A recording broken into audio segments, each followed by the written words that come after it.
अस्सलामुअलैकुम नाज़रीन, मैं हूँ रामीन सैयद और आप देख रहे हैं प्रोग्राम ज़ेरे बहस। नाज़रीन, मुल्क में पॉलिटिकल कंसेंसस और यूनिटी की ज़रूरत पर बहुत ज़्यादा जोर दिया जा रहा है। वज़ीर आज़म शहबाज शरीफ ने खिताब किया कल और उन्होंने ये कहा कि गाली या गोली किसी मसले का हल नहीं है। कौमों की तक़सीम मुल्की सलामती के लिए ख़तरात पैदा करती है। साथ ही आर्मी चीफ ने भी कल तकरीर की और उसमें उन्होंने कहा कि सियासी इख्तलाफात को नफ़रतों में तब्दील ना होने दें। कौमी यकजहती के लिए लाजिम है कि हम मजहबी अदम बर्दाश्त से बालातर रहकर आईन पाकिस्तान के मुताबिक अक़लियतों के हुकूक़ का मुकम्मल तहफ़्फ़ुज़ करें। और साथ ही उन्होंने ये भी कहा कि सियासी नुक्ता नज़र में इख्तलाफ को नफ़रतों में ना ढलने दें। इसके अलावा मुस्लिम लीग क़ाफ के सरबराह चौधरी शुजात हुसैन साहब वो सियासी दर्जा हरारत कम करने के लिए मुतहर्रिक नज़र आ रहे हैं अचानक से, और उन्होंने इस्लामाबाद में सियासी जमातों के कुछ सरबराहान से, अरकान से, फिर सीनियर सहाफ़ियों से भी उन्होंने मुलाकातें की हैं, हुकूमती शख्सियात से उन्होंने मुलाकातें की हैं। और उनका ये कहना है कि कौमी इत्तेफ़ाक़ राय के लिए तमाम सियासतदान मिलकर अपना किरदार अदा करें। और उन्होंने ये भी कहा कि तमाम सियासतदान ज़ाती मफादात और तासुबात तर्क करके कौमी मफादात को तरजीह दें। तो ये जो कोशिशें की जा रही हैं सियासी दर्जा हरारत को कम कर, ये क्या नताइज लेकर आएंगी, इसी पर बात कर लेते हैं। प्रोग्राम के पहले हिस्से में हमें ज्वाइन कर रहे हैं सीनियर तजिया का नजमुल साकिब साहब, राव खालिद साहब और साकिब बशीर हमारे साथ मौजूद है। आप सभी का बहुत शुक्रिया। नजमुल साकिब साहब, सियासी हिद्दत में कमी करने की ख्वाहिशात तो हैं, ज़ाहिर है बहुत सारी ख्वाहिशात हैं, मगर क्या ये मुमकिन भी है?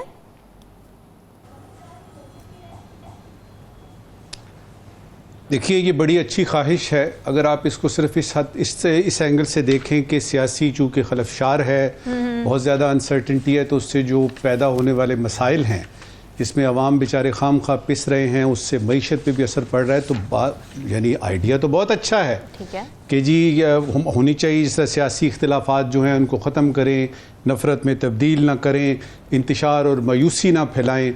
हाँ। इसमें यहाँ पे बात आती है, आपने कहा ख़त्म हो सकती है, हिद्दत ख़त्म हो सकती है कि नहीं।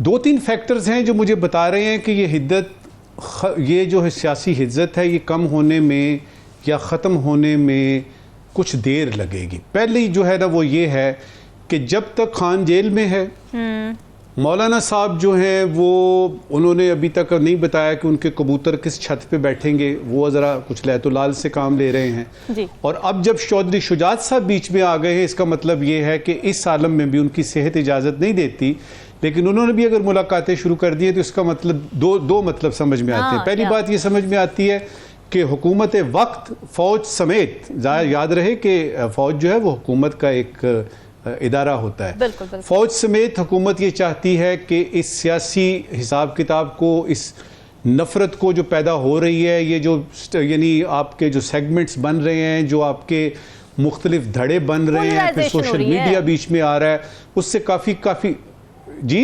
पोलराइजेशन जो हो रही है, आपने जी वो उसी पोलराइजेशन को मैं एक्सप्लेन कर रहा हूँ कि ये हो रही है, इसको रोकना है। अब ये कि क्या ये इस तरह कहने से, बयानात देने से ख़त्म हो जाएगा, मेरा नहीं ख्याल।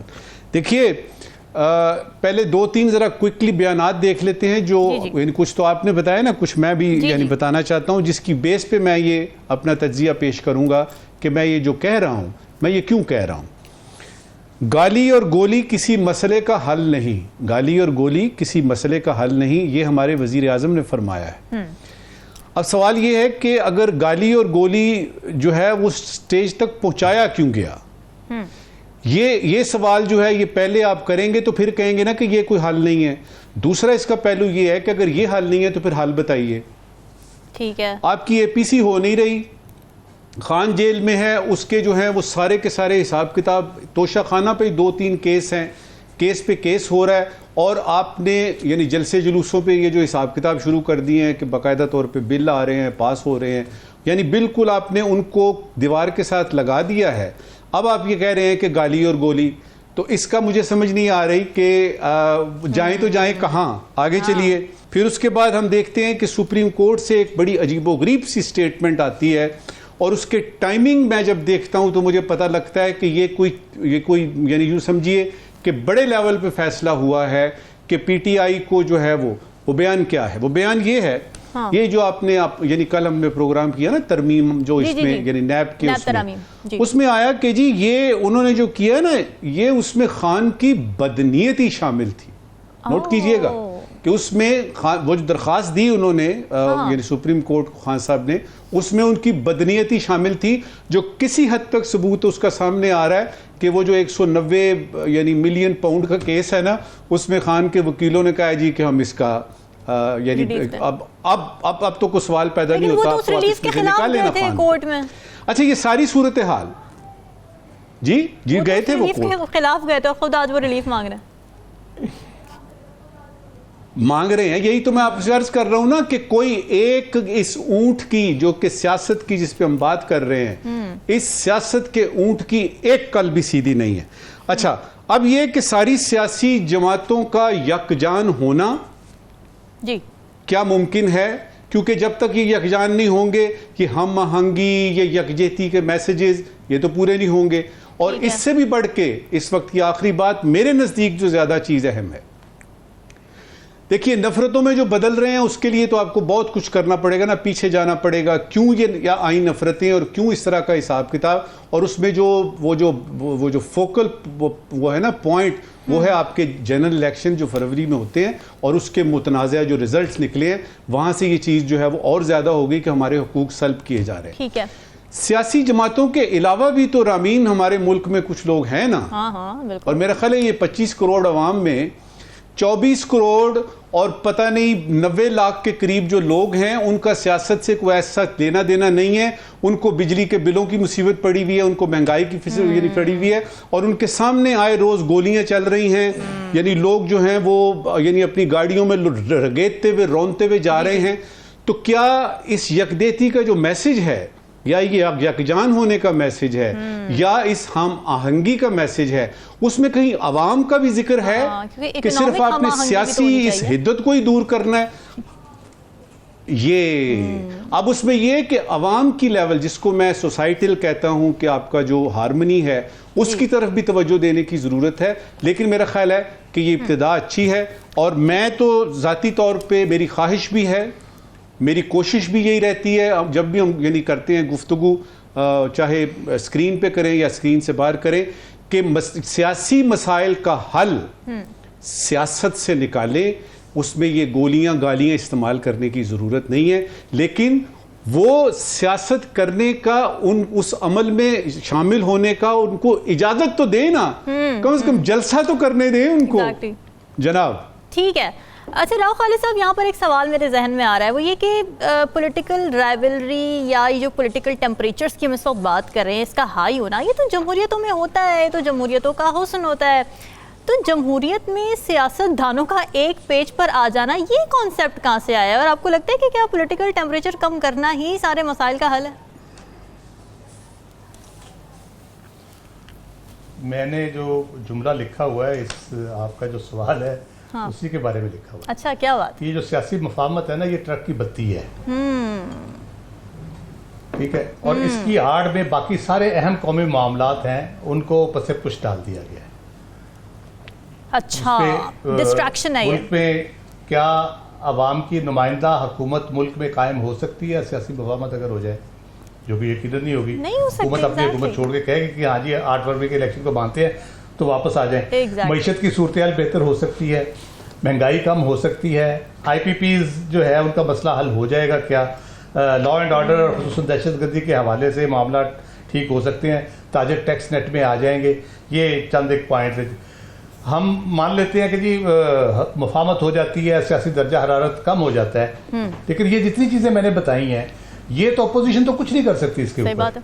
अपोजिशन तो मॉरल सपोर्ट दे सकती है आपको। आप जब तक इक़दाम नहीं करेंगे, आप वो स्टेप्स नहीं लेंगे जिनसे ये चीज़ें ठीक होनी है, अपनी सियासी जुर्रत का मुजाहरा, पॉलिटिकल विल नहीं दिखाएंगे, तो ये नहीं होगा। हाँ। तो जितनी मर्जी आपकी आप सारी जमातें हुकूमत में बिठा दें, और बैठी भी रही हैं। हमारे यहाँ ऐसे दौर आए हैं जब खासतौर पर डिक्टेटरशिप में सारे ही वो हुकूमत में होते थे। पीर पगाड़ा साहब ने एक दफ़ा गैर जमाती इलेक्शन जब जनरल ज़िया के दौर में हुए, तो उन्होंने कहा कि किस जमात की हुकूमत बनेगी। हाँ। उसने कहा जो भी जीतेगा वो मुस्लिम लीग ही होगा, तो मुस्लिम लीग की हुकूमत बनेगी। तो ये इस किस्म की हुकूमत भी हमारे यहाँ रही है। साहब, ये इंपॉर्टेंट पॉइंट है बहुत ज्यादा, क्योंकि एक पेज पर आने की जरूरत ही उस वक्त पड़ती है सियासतदानों को जब डिक्टेटरशिप हो, जब एक कॉमन एनिमी हो। तो इस वक्त ऐसी क्या सिचुएशन है? जी कॉमन एनिमी आप टेररिज्म के हवाले से ये बात कर सकते हैं, जैसे नेशनल एक्शन प्लान आपने बनाया, उसमें कोई रुकावट नहीं डाल रहा। आपकी कोई आपके हर बंदा मदद करने को तैयार है, हर बंदा आपके साथ मिलकर चलने को तैयार है, तो वो सारी चीजें है, उसमें कोई ऐसा मसला नहीं है। लेकिन अब पॉलिटिकल डायलॉग जो है वो करने की और उसको कामयाब करने की कुंजी तो हुकूमत के पास है। सही है, सही है। तो इख्तियार है या नहीं उसके पास, हुकूमत के पास कुंजी बहरहाल उसके पास है। तो उन्होंने क्या इनिशिएटिव उसके लिए ऊपर लिया? चले इमरान खान से उनके नहीं बनती, वो मुखालफत है, मुखासमत है, वॉट, बल्कि उनके साथ तो पीटीआई वालों के साथ तो ये गाली गोली वाली जो बात करते हैं, गोली वाली तो ऑब्वियसली दहशतगर्दी की बात है कि बलूचिस्तान में जो सूरत हाल है उसके वाले, गाली की तो यकीनन पीटीआई के हवाले से वो बात करते जब भी करते हैं कि जिन्होंने गाली इंट्रोड्यूस की। तो क्या है भाई, आप बंदे को मारते भी हैं और कहते रो भी ना, तो वो रोने तो दें कम से कम, उनको वो अपना को भड़ास निकाल ले, अपना को कथारसिस कर ले। बाकी तो उनको कोई इतना बड़ा कोई उनकी सूरत उनके लिए बेहतर नहीं है। लेकिन हुकूमत किस तरह से करेगी इसको? क्या चौधरी शुजात साहब करेंगे, अचक ज़हीर साहब के साथ ये बात करेंगे, राना सनाउल्लाह साहब को आगे करेंगे, या बाकी लोग जो है मतलब चौधरी शुजात साहब चौधरी निसार से भी मिलेंगे, फजलुर रहमान साहब से भी मिलेंगे, मुशाहिद हुसैन साहब से भी मिलेंगे, जादुल हक साहब से भी मिलेंगे, मोहम्मद अली दुरानी साहब से भी मिलेंगे, बहुत से लोग हैं जिनसे उन्होंने मुलाकात करनी है। इसके नतीजे ये जो सियासी मफाहमत है उसके नतीजे में बात वहीं आ जाती है, क्या ऐसी सूरत हाल पैदा होगी कि जो हमारे करने के काम है 70 साल में जो हमने नहीं किए, तो अब हम अचानक वो कर पाएंगे?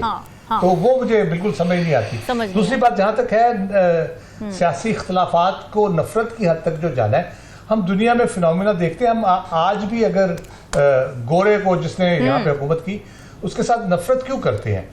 क्योंकि उसने सियासी और नजरियाती इख्तलाफात को कुचला और मजालिम ढाए। यहाँ पे उसका जो जुल्म है वो नफरत की वजह बना।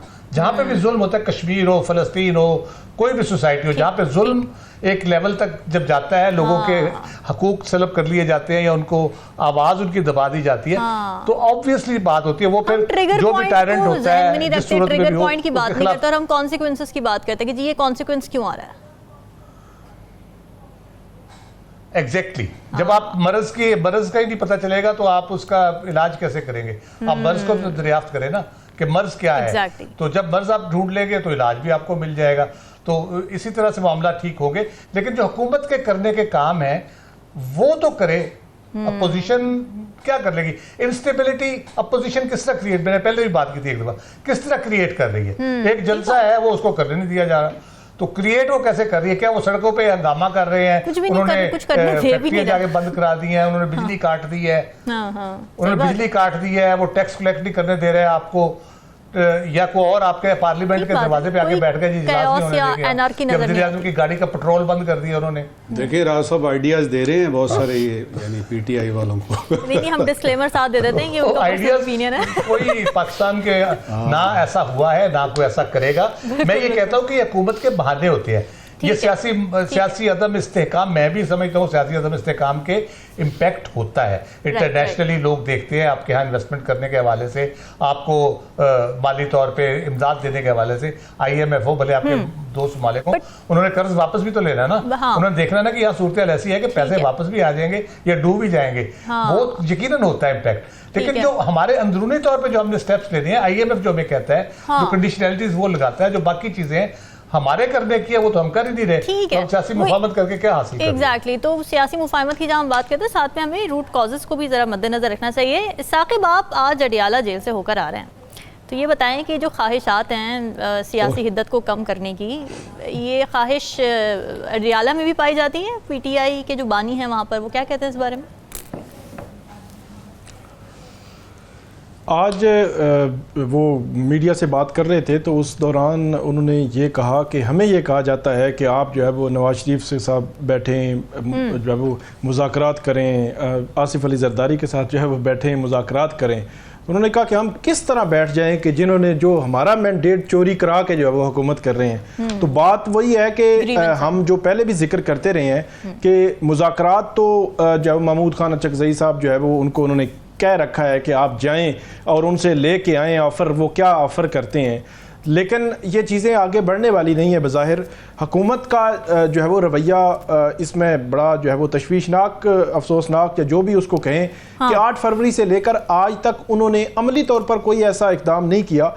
ठीक है, हुकूमत ये कहती है कि ठीक, अगर उन पर इल्ज़ाम लगता है कि आप जो है वो फॉर्म 47 की हुकूमत हैं या फॉर्म 45 के मामला आप आगे नहीं बढ़ने दे रहे, तो फिर उनको दिफा में कुछ ना कुछ तो करना चाहिए कि कुछ वो गवर्नमेंट ये ऑफर दे देती कि हम कोई कमीशन बनाते हैं, या ये कहती कि जो ट्रिब्यूनल्स काम कर रहे हैं चले हम जो लेजिस्लेशन कर रहे हैं उनको काम करने दें, या ये कहती कि जो इल्ज़ामात लगे हैं इलेक्शन पर उन इल्ज़ामात के इजाले के लिए तैयार हैं। कुछ भी नहीं कहा आज तक। तो इसका जो ज़्यादा जो बर्डन होता है वो हुकूमत वक़्त पर होता है। हुकूमत वक़्त को चाहिए होता है कि सियासी जो दर्जा हरारत है वो कम से कम हो, क्योंकि हर मामले में माशी मामलात समेत उसके बड़े गहरे असरात होते हैं। अपोजिशन तो फिर अपोजिशन होती है, अपोजिशन ने तो आपके ख़िलाफ़ बात भी करनी है, तनकीद भी करनी है और हर चीज़ करनी है, लेकिन हुकूमत वक़्त की जानिब से ऐसी कोई चीज़ जो है वो सामने नहीं आ रही। तो अडयाला जेल में भी जो इमरान खान साहब हैं उनकी गुफ्तगू से भी यही लगता है बज़ाहिर कि ये जो पिछले दिनों भी जो है वो मुज़ाकरात की बात चल निकली थी कि नवाज शरीफ साहब ने शायद राना सनाउल्लाह जो है उनको ये मैंडेट दिया है कि वो इनको इंगेज करें पीटीआई को डायरेक्ट मुज़ाकरात के लिए। तो वो बात भी मेरा नहीं ख्याल कि आगे बढ़ सके जब तक कि जो मुस्लिम लीग नून है या हुकूमत है कोई कुछ देने के लिए जो है वो कम से कम को अमली तौर पर कुछ जो है वो काम नहीं करती। और बात फिर वही आकर ख़त्म हो जाती है कि राना सनाउल्लाह साहब ने कहा था कि अगर जो है वो हम सारा कुछ मैंडेट और सारी चीज़ें जो कहते हैं कि आप 17 सीटें हैं और ये सारा कुछ हम इनको दे दें तो फिर ये जेल से बाहर होंगे और हम अंदर होंगे। तो ये फिर सिचुएशन जो है वो इसमें ये भी बनती है। इस लिहाज से भी अगर जो है वो देखा जाए, इसके अलावा जो इलेक्शन के रिजल्ट्स हैं वो सबसे ज़्यादा डिस्प्यूट जो है वो इलेक्शन मैंडेट चुराने पे है। अब हुकूमत का उसमें भी रवैया देख लें कि ना तो जो है वो ट्रिब्यूनल्स के हवाले से जो उन्होंने लेजिस्लेशन की है उस लेजिस्लेशन की वजह से, एक तो उन्होंने लेजिस्लेशन की अपने आप को प्रोटेक्ट करने के लिए, और वो उसकी वजह से जो इलेक्शन के जो रिजल्ट्स थे या इलेक्शन पिटीशंस थी उन पर चीज़ें आगे बढ़नी थी वो भी रुक चुकी हैं, गैर फाल हो चुकी हैं। तो ये जो रवैया है, इस रवैये के साथ कैसे जो है वो आगे बढ़ सकेंगे। फिर जो बात, एक तो एक पॉलिटिकल साइड है, एक नॉन पॉलिटिकल आप कहें, बलूचिस्तान की भी बात जो गाली और गोली की बात थी उसके तनाजुर में भी हुकूमत वक़्त भी ज़ाहिर सी बात है सोच रही है। और जो इमरान खान साहब हैं उनका भी ये स्टेटमेंट कल आया था कि डायलॉग हल है। आप ऑपरेशन जो है वो किसी भी मसले का आखिरी हल होता है। 2004 से लेकर आज तक बलूचिस्तान में ऑपरेशन हो रहे हैं किसी न किसी तरह छोटे पैमाने पर, लेकिन यह है कि कोई हल नहीं निकला। तो आपको अल्टीमेटली डायलॉग के लिए जाना पड़ेगा। और अख्तर मेंगल साहब जो है वो अलग हुए हैं। तो एक तो जो सियासी जमातें हैं इनके अंदरूनी मामलात हैं, और दूसरा सूबाई सतह पर जो जिस किस्म की सिचुएशन बलूचिस्तान की है, अख्तर मेंगल साहब का रिजाइन देना, हुकूमत अपोजिशन हर बंदे ने उनकी जो है वो उनको बार बार ये कहा है कि आप जो है वो इस्तीफ़ा वापस लें, लेकिन उन्होंने इस्तीफ़ा वापस नहीं लिया। इसका मतलब ये है कि उसके असरात कहीं ना कहीं हैं। डॉक्टर अब्दुल मालिक जो है वो बलोच, उनके हवाले से पीछे हमने बात भी की थी कि वो जब वज़ीर आला थे तो जब उनको मैंडेट दिया गया उन्होंने बात आगे बढ़ाई, बात आगे नहीं बढ़ सकी। तो उन्होंने जो बात की थी उसमें नंबर 1 ये था कि उनके जो मुंतखब नुमाइंदे हैं वो उनका मैंडेट जो है वो मुंतखब नुमाइंदे ऐसे होने चाहिए, इलेक्शन फेयर शफाफ हो और उनके ही मुंतखब नुमाइंदे हो, किसी और के मुंतखब नुमाइंदे ना हो, तब भी जो है वो मामला जो है वो आगे बढ़ सकते हैं। तो ये दोनों साइड्स पे मेरा ख्याल है हुकूमत वक़्त को डायलॉग को आगे बढ़ाने के लिए कुछ ना कुछ करना पड़ेगा, वगरना मामलात खराब से खराब तर ही होते जाएंगे। अल्टीमेटली हुकूमत अगर नहीं चल सकेगी तो फिर उसका अल्टीमेटली बेनिफिशरी अपोजिशन ही होती है, और उसका फ़ायदा अगरचे जो पाकिस्तान की आवाम है उसको ये सब मुश्किलात और जिस किस्म की सिचुएशन है, महंगाई है, बेरोज़गारी है और जिस तरह की सिचुएशन का सामना है उनको भुगतना पड़ रहा है। हुकूमत अपोजिशन दोनों को, और सबसे ज़्यादा जो है वो उनका हक बनता है हुकूमत का कि वो आगे बढ़े और चीज़ें जो है वो ठीक करने की कोशिश करे। बिल्कुल ठीक है नाज़रीन, डिस्कशन का सिलसिला जारी है, वक्त तो एक ब्रेक का स्टेबल।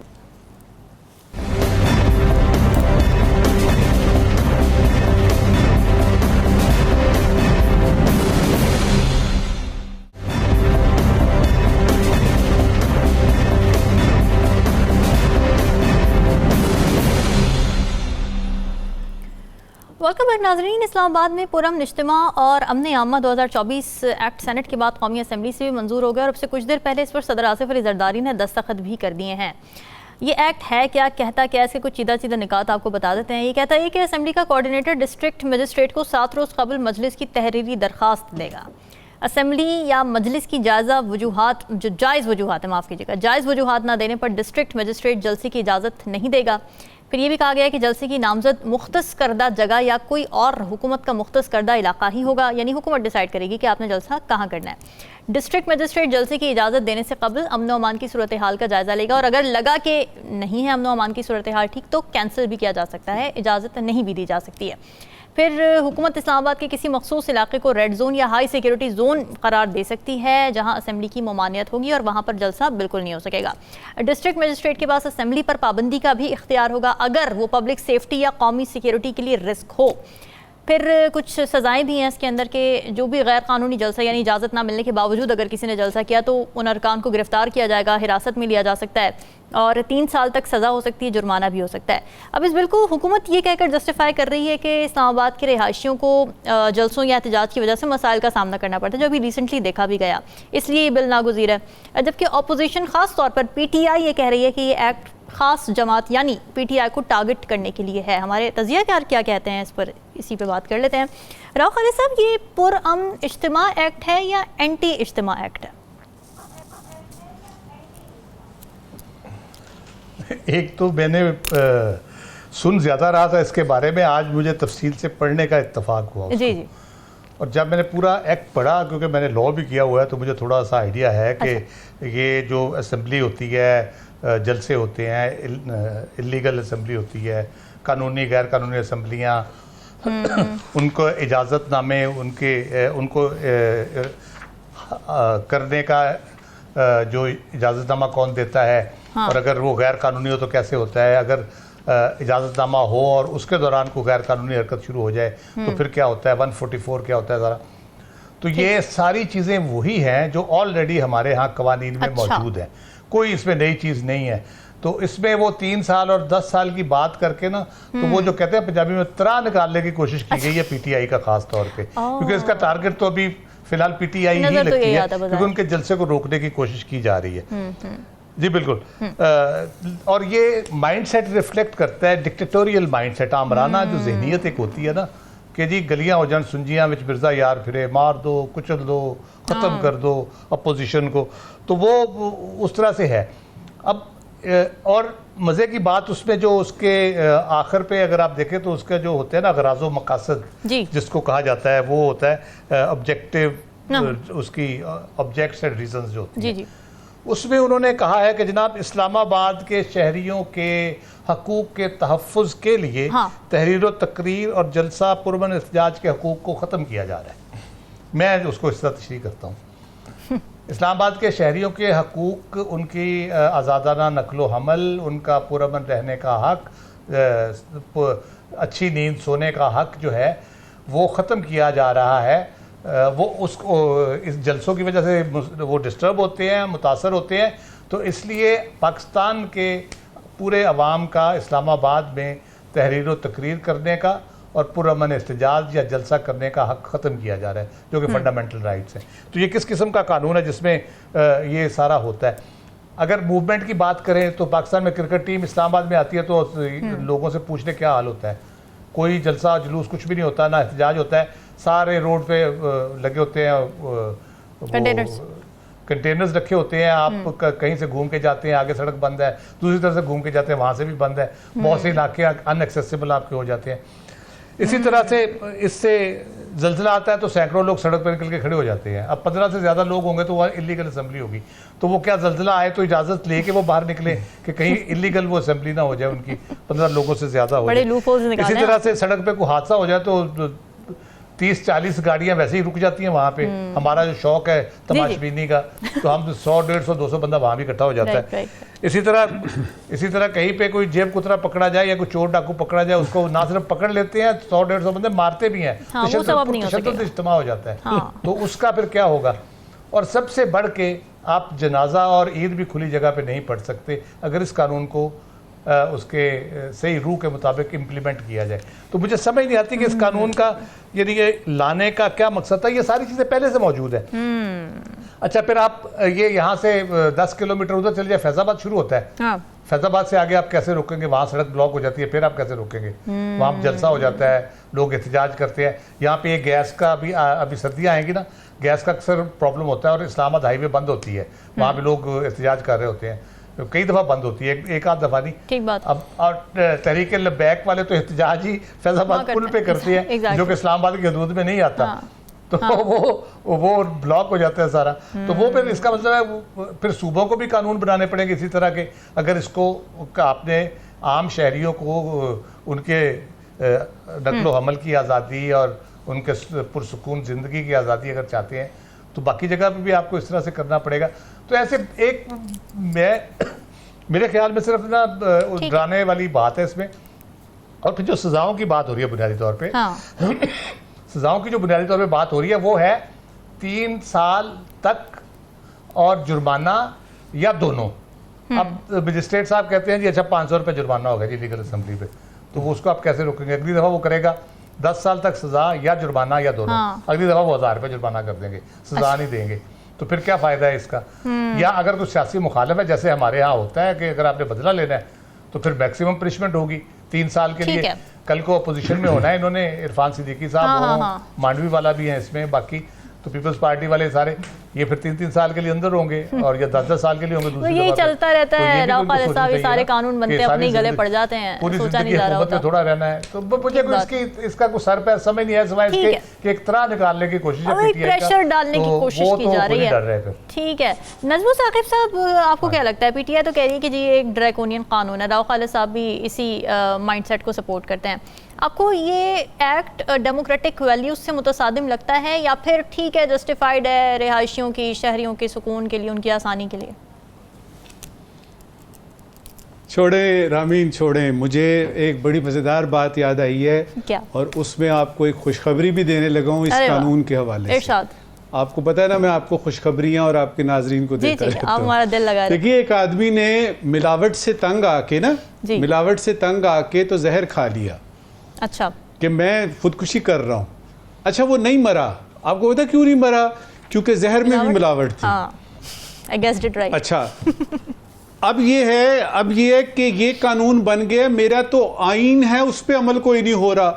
तो खुशखबरी ये है कि ये उन तमाम कवानीन के साथ एक जगह पे आर्काइव में पड़ा हुआ होगा। किसी का दिल चाहेगा इस पे अमल पजीर होने का तो हो जाएगा, वरना इस पे अमल किसने करना है? अच्छा, सूरत हाल ये है कि अगर आपने ये करना ही था और ये वाकई को बड़ी संजीदा सी आपकी एफर्ट है, तो काइंडली बाकी चीजों को भी देख लें। मसलन ये जो आपके बड़े बड़े आदमी जब सड़कों से गुजरते हैं तो रूट लगते हैं। ठीक है, मुझे ये बताइएगा कि उस वक्त जो अवाम चारों तरफ अतराफ में वो जो खड़े होते हैं और वो पैदल भी नहीं चल सकते बल्कि पीछे हो जाए सारे, और उसके साथ जो आपने 300-400 पुलिस वाले जो इस रूट के ऊपर लगे होते हैं और उन्होंने खुद एक मजमा बनाया होता है, यानी पुलिस वालों की वजह से मजमा बन जाता है। तो आप रूट पे भी कर लेते, क्योंकि इससे भी अमने आमा का मसला पैदा हो सकता है, अवाम के सहूलत में खलल पैदा हो सकता है। इस्लामाबाद के देखिए ये सारी बातें करने की हैं, और अगर आपका ये ख्याल है कि सिर्फ पीटीआई की वजह से हो रहा है तो ये उसका फौरी है। अगर आप इसके अंदर डीपर जाएंगे तो आपको पता लगेगा इसके दूररस नताइज सामने रख के भी बात की गई है। अच्छा। वो क्या है? देखिए, सिर्फ पीटीआई तो नहीं कर रही ना, यहाँ पे ट्रेडर्स जमा हो जाते हैं, यहाँ पे टीचर्स जमा हो जाते हैं, यहाँ पे आप देखें कौन जमा नहीं होता और सारे थ्रेट करते हैं, रेड जोन जा रहे हैं, फलाना कर रहे हैं, और कुछ नहीं तो जमात इस्लामी आ जाती है, महंगाई है, फलाना है, ढमकाना है। तो सिर्फ पीटीआई नहीं है, इसमें सारे हैं। जो तकलीफ की बात है, जो खुशखबरी का दूसरा रुख है, वो ये कि यही लोग जो इस वक्त जल्दी जल्दी लगे हुए हैं ना, नेशनल असेंबली ने किया, सेनेट ने किया, सदर साहब से करवाओ यार, ऐसे बिल्कुल मक्कू ठप देंगे, ये वही लोग हैं जो कल अपोजिशन में होंगे। अल्हम्दुलिल्लाह रब्बिल आलमीन। और जिस तरह नैब का वो आता है ना, वो फन, वो जो नाग फन फैला के उन लोगों को ज्यादा डसा उसने जिन्होंने कि इसके बनाने में मदद दी। इसी तरह से इनको ये देखना चाहिए कि ये कानून जो ये आज बना रहे हैं कल को इन पे भी लागू होगा। लिहाजा मुझे तो ये खुशखबरी नजर आ रही है। और जहां तक ये बात है कि जलसा आप के 7 रोज पहले ये करें और मजिस्ट्रेट, उसमें एक ऐसा सुकम है। अच्छा, क्या? ये जो इस एक्ट को मैंने पढ़ा है ना, उसमें लिखा हुआ है, सुकम देखिए क्या है उसमें, है जी कि डिस्ट्रिक्ट मजिस्ट्रेट साहब फैसला करेंगे कि जलसा करने की वजूहात जायज हैं कि नहीं हैं। लॉ में अब इसको कहते हैं डिस्क्रेशन पे छोड़ दिया। अब वो मजिस्ट्रेट फर्ज करें कि खुदा न खास्ता पीटीआई का है तो वो तो कहेगा जी बिल्कुल जायज है, और अगर वो मुस्लिम लीग का निकला है वो कहेगा जी इससे नाजायज चीज तो आज तक पाकिस्तान में हुई नहीं है। वो तो उसके माइंडसेट पे डिपेंड करे ना कि वो किसको सपोर्ट कर रहा है, किस पार्टी को सपोर्ट कर रहा है, वो उसके सपोर्ट में दे देगा अपनी कंसेंट। एब्सोल्युटली। तो ये आपके बुनियादी चीजें जो इसमें है उसमें बुनियाद में पड़ा हुआ है कि जी आप जायज को, तो जायज का फायदा कौन करे। और ये वही चीज है कि सादिक और अमीन होना चाहिए, लेकिन ये पता नहीं है कि सादिक और अमीन कैसे साबित करेंगे, कौन फैसला करेगा। तो मुझे तो इस कानून से किसी किस्म का खौफ नहीं है। जिन्होंने करने हैं जलसे उनको गिरफ्तारियों का डर नहीं होता। बिल्कुल, ये बात भी याद रखिएगा। जिन्होंने करने हैं जलसे वो इजाजतें नहीं लेते। ये जो इजाजतें लेके जलसे करते हैं ना, ये बड़े महदूद किस्म का हिसाब किताब होता है। खुशखबरी। जी बताइए। नहीं, मैंने दे दी खुशखबरी। अच्छा, इस कानून से किसी किस्म का किसी भी पार्टी को, ट्रेडर्स को, टीचर्स को, ये जो आपकी नर्सेज हैं, ये जो हॉस्पिटल का अमला है, किसी को डरने की कोई जरूरत नहीं है, क्योंकि जायज और नाजायज का फैसला करना है मजिस्ट्रेट साहब ने। अल्लाह अकबर, अल्हम्दुलिल्लाह रब्बिल आलमीन। आपका इस पे बस चल ही नहीं सकता। बिल्कुल ठीक है। साकिब, आपको क्या लगता है ये जो कानून साजी की गई है, इसके असरात, जो आइन में एक एहतजाज का हक दिया गया है किसी भी शहरी को, आपको लगता है सबोटाज होगा? बिल्कुल हो सकता है, पहले भी हो रहा है, अब मज़ीद जो है वो होगा। जो आइनी हक है जो लोगों का, इससे कबल जो है वो ये तो एहतजाज है, बोलने का हक जो उस पर भी कदगन लगाने की गाय बगाए कोशिश होती रही है। मुस्लिम लीग नून की हुकूमत थी, पीका 2016 उन्होंने लाया। उस वक़्त कुछ ऐसी शिक्के थी जो पॉइंट आउट की गई, लेकिन उस वक़्त भी इसी तरह ही जिस तरह आज, या इससे कम थे, इतने नहीं थे, लेकिन जिस तरह आज जो है वो उन्होंने ये मंजूरी करवाई, पिछले 5-4 दिनों में ही सेनेट से, कौमी असम्बली से सदर साहब ने दस्तखत भी कर दिए और गज़ट नोटिफिकेशन भी थोड़ी देर में हो जाएगा। तो इसी तरह करवाई गई, और फिर जब उनकी गवर्नमेंट चली गई, उनके खिलाफ वो पीका इस्तेमाल होने लगा। तो यही मुस्लिम लीग नून के लोग जब आते अदालतों में, तो ये जो है वो उस पर अफसोस का इज़हार करते थे कि ये हमसे गलती हो गई, लेकिन उस वक़्त जो है वो वक़्त गुजर चुका था। फिर इरफान सदीकी साहब, सेनेटर इरफान सदीकी साहब, इनके खिलाफ इस्लामाबाद में किरायादारी एक्ट का गलत इस्तेमाल हुआ, मैं लफ्ज़ इस्तेमाल कर रहा हूँ, किरायादारी एक्ट, सिर्फ इनको टारगेट करने के लिए इन्होंने कोई बात की होगी, कोई स्टेटमेंट, कोई गवर्नमेंट, उस वक्त की पीटीआई की गवर्नमेंट थी, या किसी और को पसंद नहीं आई होगी, कोई इन्होंने आर्टिकल लिखा होगा, तो इनको टारगेट करने के लिए किराएदारी एक्ट का गलत इस्तेमाल हुआ। और आज मेरे लिए हैरान कुन ये है कि वही इरफान सदीकी साहब जो इसका शिकार हुए, उसके बाद में हम अदालतों में थे, कुछ दोस्त कहते थे कि इरफान सदीकी साहब ये भी जो है वो उनका मतलब है कि यार कम से कम ये किराएदारी एक्ट या इस तरह मिस यूज जो होती हैं चीज़ें, ये नहीं होनी चाहिए। लेकिन आज उन्होंने ये बिल जो है वो सेनेट में लाया है, और वो इसके दिफा में बाकायदा तौर पर तकरीर कर रहे हैं, बाकायदा तौर पर कर रहे हैं। अब मिसयूज कहाँ पे होता है? जिस तरह मजिस्ट्रेट के जो इख्तियारात है, जिस तरह नजम साकिब साहब ने बताया, ये मिसयूज कहाँ होता है? ये पीटीआई की गवर्नमेंट, ये 9 मई से पहले की मैं बात करता हूँ, ये इस्लामाबाद की, इनको कोई जलसे, कोई किसी किस्म की कोई इजाज़त नहीं थी, किसी जगह एहतजाज नहीं कर सकते, मतलब इस्लामाबाद में किसी जगह एहतजाज नहीं कर सकते। फॉर एग्जांपल 9 मई से पहले की बात करते हैं, बाद में तो करेंगे तो ये कहेंगे कि वो 9 मई हो चुका था, तो इन्होंने एहतजाज का ऐलान किया तो दफ़ा 144 लग गई। अब किसका इख्तियार है? मजिस्ट्रेट का इख्तियार है, वो जब चाहे लगा दे, वो कहते जी हालात ख़राब हैं, सही हैं। मतलब हमने तो वो भी देखा कि जब सुप्रीम कोर्ट कह रही थी कि इलेक्शन होने चाहिए, तो क्या हुआ, वो कभी कहा गया सिक्योरिटी की सूरत हाल नहीं है, दहशतगर्दी है, फिर कच्चे का ऑपरेशन आ गया, उस वजह से, मतलब जब सिचुएशन क्रिएट करनी है तो फिर क्रिएट ही करनी है, फिर तो मिल ही नहीं सकती आपको इजाज़त। लेकिन हुआ क्या कि 9 मई से पहले वो जब ये हो रहा था, 9 मई पहले या बाद में, मुझे अब सही याद नहीं है, लेकिन उस वक़्त की पीडीएम की गवर्नमेंट ने इसी रेड जोन में सुप्रीम कोर्ट के सामने एक जलसा किया जिसमें मौलाना फजल रहमान साहब थे, मरियम नवाज साहिबा थी, इनकी पूरी लीडरशिप थी। उन्होंने अदलिया को जो है वो क्रिटिसाइज किया क्योंकि उनकी गवर्नमेंट थी, क्योंकि सब कुछ था, रेड जोन भी कोई मसला नहीं था, कोई कुछ नहीं था, उन्होंने किया। दफा 144 भी लगी हुई थी, हमने बार बार उसको हाईलाइट किया कि दफा 144 लगी हुई है और ये जो हुकूमत वक्त है रेड जोन में जलसा कर रही है और यही के मजिस्ट्रेट इस्लामाबाद के उन्होंने पूछा भी नहीं है। तो इसका मतलब ये हुआ, जो मुझे लग रहा है इसका इफेक्ट तो नहीं होता, लेकिन ये है कि कम से कम एक्सप्लॉइट किया जाएगा, इस के नया लॉ आ गया है और जो हुकूमत वक्त के खिलाफ आवाज़ें हैं वो पॉलिटिकली हों, नॉन पॉलिटिकली हों, कारकुनान आते हैं और लोग आते हैं। और एक और बात ये है, ये हुक्मरानों का ये शहर है, यहाँ पे हुक्मरान ठहरते हैं, अशराफिया है, सब कुछ है यहाँ पे। पूरे मुल्क से लोग जो यहाँ पे आते हैं अगर एहतजाज के लिए भी, मैं उनको सपोर्ट नहीं कर रहा कि वो गैर कानूनी एहतजाज करें, लेकिन फिर भी उनकी उस बात को तो सपोर्ट करना चाहिए। देखो वक्त के ज़ाया के लिए तो नहीं आता, मतलब ट्रेडर्स आते हैं या बाकी टीचर्स आते हैं या अभी यूटिलिटी स्टोर के मुलाजमीन हैं, क्या उनके कोई राइट्स नहीं है? राइट्स तो है ना, आइन ने उनको हक तो दिया है कि वो अपना पुरअमन एहतजाज कर सकते हैं। लेकिन जब वो हुकूमत वक्त के खिलाफ होगा तो हुकूमत का मजिस्ट्रेट है तो मजिस्ट्रेट उनके खिलाफ इस्तेमाल करेगा। तो ये चीज़ें हैं, मिस यूज ऑफ अथॉरिटी ये किसी भी इदारे में होती है। और यहाँ जो लॉ जो बनाया गया है, मुझे यही खदशा है कि ये जो हुकूमत मुखालिफ आवाज़ें हैं, जो एहतजाज हैं, वो बेशक पॉलिटिकली हों या दूसरे हों, लोग और भी लोग आते हैं, मिसिंग पर्सन्स के लोग भी आ रहे होते हैं, तो उनको रोकने की जो है वो इसका जो है वो लिया जाएगा, सहारा लिया जाएगा। ब्रॉडर पर्सपेक्टिव में तो बहुत सारी चीज़ों पे लागू। कल होने जा रहा है पीटीआई का जलसा और उससे कुछ ही दिन पहले ये कानून आ जाना, ये एक्ट बन जाना, क्या इनका कोरिलेशन है, क्या असरात हो सकते हैं, इसी पे बात करेंगे इस ब्रेक के बाद। स्टे विद अस।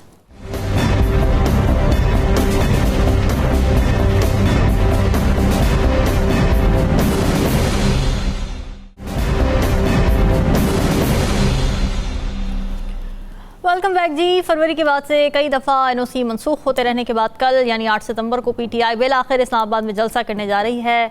अब लग यूँ रहा है कि इस जलसे के लिए पीटीआई से ज़्यादा हुकूमत ने तैयारियां की हैं। 41 शराइत के साथ एक एनओसी जारी हुआ है। उस एनओसी में कुछ शराइत हैं, सारी तो नहीं बता सकते वक्त की कमी की वजह से, लेकिन कुछ इंपॉर्टेंट ये है कि जलसे का आगाज़ 4 बजे होगा, इख्तिताम 7 बजे होगा।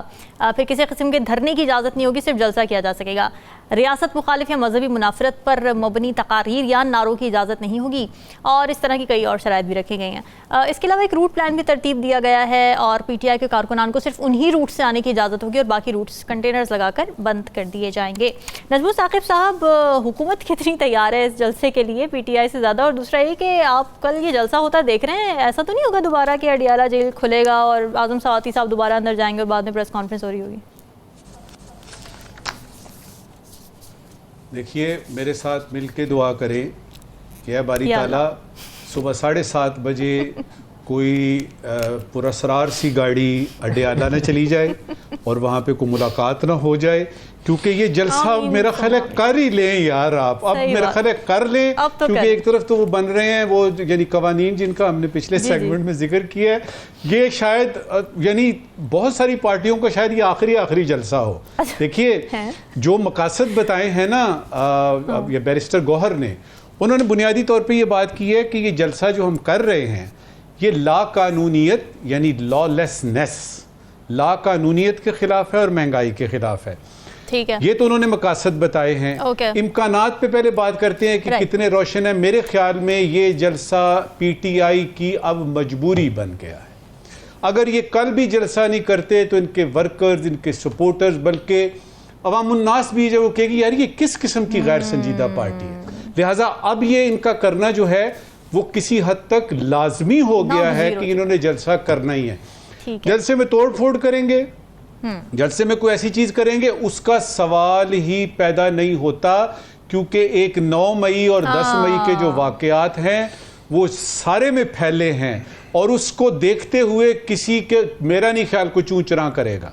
अच्छा, अब ये है कि मैं हैरान कुछ 2-3 चीज़ों पे हूँ। एक तो ये है कि अब जब आपने ये कह दिया कि जलसा करना है और पिछले जलसा मनसूख हो गया वगैरह, तो क्या आप सिर्फ खाना पूरी नहीं कर रहे कि चूंकि ये जलसा करना है लिहाजा ये अब करना चाहिए? दूसरी बात, ये जो आज एक दिन पहले जलसे से एक दिन पहले आपके सेक्रेटरी जनरल उमर अयूब साहब इस्तीफा दे रहे हैं। आपके सेक्रेटरी इत्तलात जो रऊफ हसन साहब हैं उनके बारे में भी आया कि शायद वो भी इस्तीफा दे रहे हैं।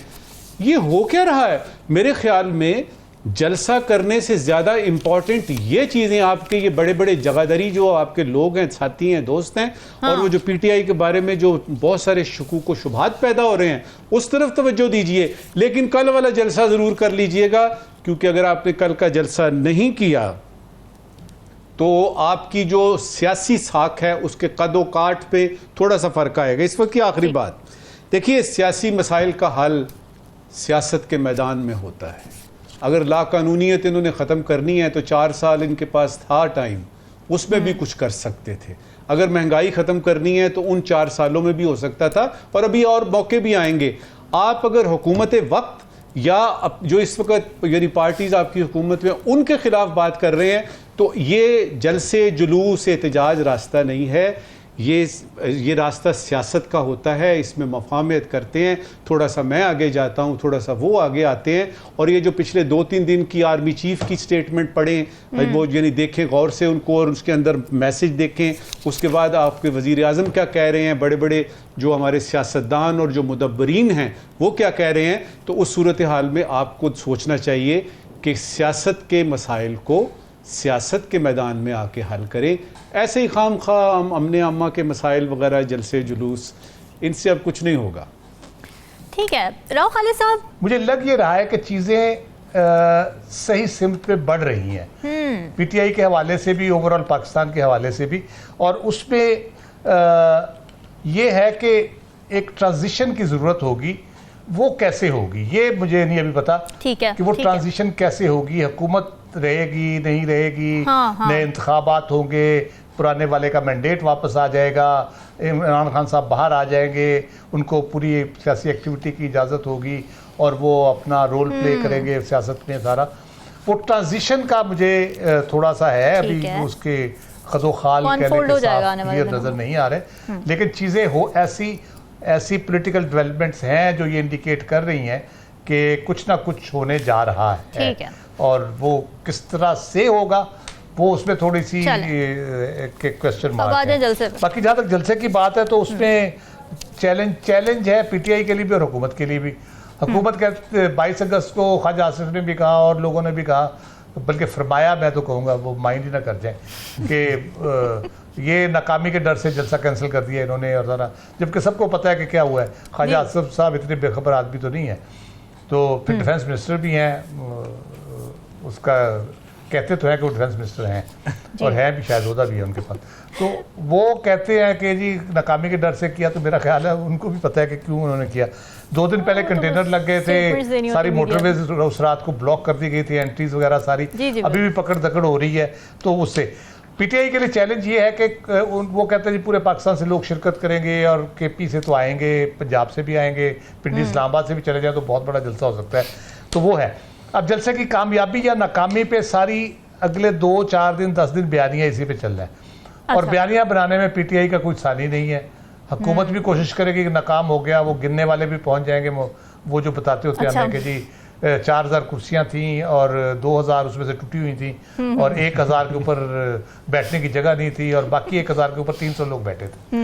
तो इस किस्म के वो होते हैं, हमारे दोस्त कुछ बताते हैं जाके हमें, वो भी होगा। लेकिन ये बयानिया की जो है सारा पीटीआई के लिए चैलेंज इसमें एक और बहुत बड़ा है। क्या 9 मई के अगर तनाजुर में हम देखें तो कोई शर्त पसंदी, कोई ऐसी चीज़ वो उनको रोकने की बड़ी क्लियर मैसेजिंग वर्कर्स को, लोगों को देनी चाहिए कि नज़र रखें, कोई ऐसी शरारत वहाँ पे ना हो, कोई ऐसी कोशिश ना हो जिससे कोई ख़राबी पैदा हो, कोई अमन की सूरत हाल पैदा हो।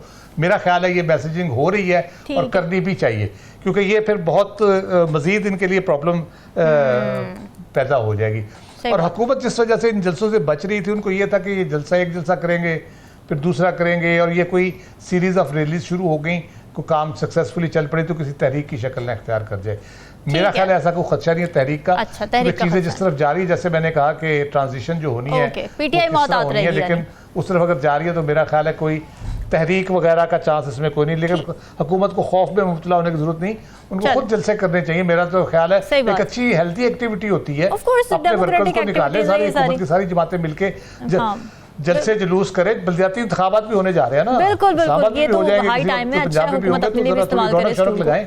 बिल्कुल ठीक है। साकिब, ये अब मुझे बताएं कि इस्लामाबाद में वो जो मकाम है जहाँ पे करना है पीटीआई ने जलसा, उसकी क्या सिचुएशन है? क्योंकि बैरिस्टर सैफ की स्टेटमेंट में पढ़ी हूँ, वो कह रहे हैं हुकूमत जी ओछे हथकंडे इस्तेमाल कर रही है पीटीआई का जलसा रुकवाने के लिए। फिर वो वहाँ पे मौजूद भी हैं कुछ रहनुमा, वो कह रहे हैं कीचड़ है, पानी है, फैसिलिटेट नहीं किया जा रहा, इस तरह के मसाइल भी हैं। नहीं, ये कोई मिसाइल वो जो है वो अब जलसा हुकूमत ने तो नहीं करना ना, तो ये तो छोटी मोटी चीज़ें जो है वो लगी रहती हैं, चाहे कि एनओसी कैंसिल ना हो जाए, इस किस्म की सिचुएशन। बाकी जो क्रैकडाउन है, आपने देखा पंजाब में भी जिस लेवल पे पहले क्रैकडाउन होते थे उस किस्म का क्रैकडाउन भी नहीं है, कोई इक्का दुक्का को वाक़यात हों शायद। इसी तरह इस्लामाबाद में भी अभी तक की जो हम जब बात कर रहे हैं तो उनको फैसिलिटेट किया ही जा रहा है। अच्छा। अब वो कहें कि अब वो जो जलसा भी अब इंतज़ामिया के कराए, वो नहीं होगा, जाहिर सी बात है, वो तो नहीं आएंगे वो हुकूमत की तरफ से।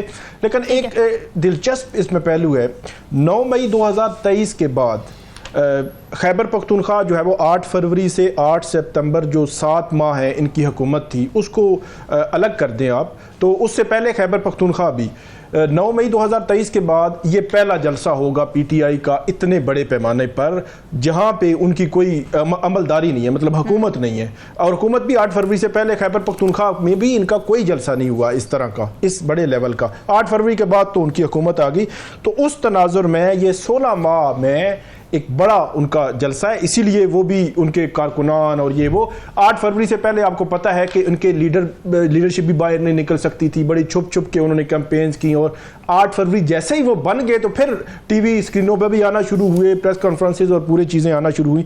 एक एस्पेक्ट ये है कि 16 माह के बाद फिर 6 जुलाई जलसा कैंसिल, 22 अगस्त जलसा कैंसिल, अब 8 सितंबर, और 6 जुलाई से पहले को मई में भी मेरे ख्याल में कोई ऐसी हुआ था मामला। तो ये पीटीआई जो है वो तकरीबन मार्च अप्रैल से कानूनी स्ट्रगल कर रही थी, बार बार दरख्वास्त देती थी, फिर हाई कोर्ट, फिर दरख्वास्त देते थे, फिर हाई कोर्ट, फिर ये देते थे इजाज़त, फिर एनओसी एक दिन पहले कैंसिल, और सारी चीज़ें चल रही थी। तो तकरीबन 4-5 माह की एक लीगल स्ट्रगल के बाद उनको जो है वो इजाज़त मिली है। और ये गिव एंड टेक ही हुआ कि 22 अगस्त के हवाले से आज भी इमरान खान साहब ने अडयाला जेल में कहा कि हमें रिक्वेस्ट की गई, मिन्नतें की गई हमारी कि 22 अगस्त का जलसा ना करें, यहाँ पे मजहबी जमातों के भी इज्तिमा है, और इसी तरह कोई और एक्टिविटी भी बताई गई, तो इस वजह से उन्होंने कहा कि आप जलसा ना करें। तो इस तनाजुर में बहुत अहमियत का हामिल है जलसा कल का। नजमो साकिब साहब, क्या सवालात लेकर आए हैं आप नाजरीन के लिए? जी शुक्रिया नाजरीन। एक ज़रूर रामीन, मैं नाजरीन का भी शुक्रिया अदा करना चाहिए, वो मेरे लिए सवाल सुन लेते हैं। एक ज़रूरी सवाल है और एक गैर ज़रूरी सवाल है। जी ज़रूरी सवाल, वज़ीर कानून साहब ने बावर करवाया है कि सुप्रीम कोर्ट के चीफ जस्टिस की तौसी, यानी सुप्रीम कोर्ट के जो चीफ जस्टिस हैं वो अपनी तौसी में दिलचस्पी नहीं रखते। साथ ही उन्होंने मीडिया से कहा है कि अब इस तौसी की बात आप छोड़ दें।